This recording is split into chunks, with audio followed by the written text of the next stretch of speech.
yau garin nan ana rana ga shi nan mutane nan karfe 2 ba wanda ya zo majalisa. Salamu alaikum dan Marka.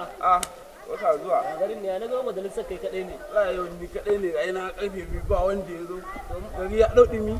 To mutanen namu ko sun yi wani wajen ne? Gashi nan dai garin gaba gida. Hey! Wallahi tun watan jiya ban ci abinci ba ni ma. Amma nan kawai yunwa. Ana jiya na ji labarin wai abokin Saminu ya dauki wa Sule wayarsa. Haba.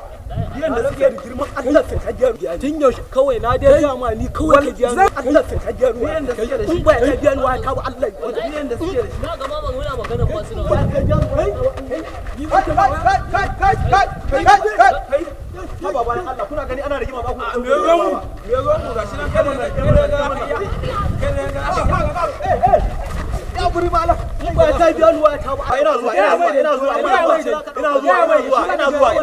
zuwa me haka abun nan ne wai ba kuma abokanai bane wai muna kwanciya cikin daki ko zai a daina ba magana haka bane za a yi hakuri bari asulun ta ku me yake faruwa yanzu kaga kai hakuri shikenan kai ni wallahi na saka da saukin kai haba ya kake irin wannan to zaman amana da ka kyale ni na ragargaje ba za kai hakuri kaga kai hakuri yanzu bari zan zo sai kaga kai hakuri kaji kai hakuri kaji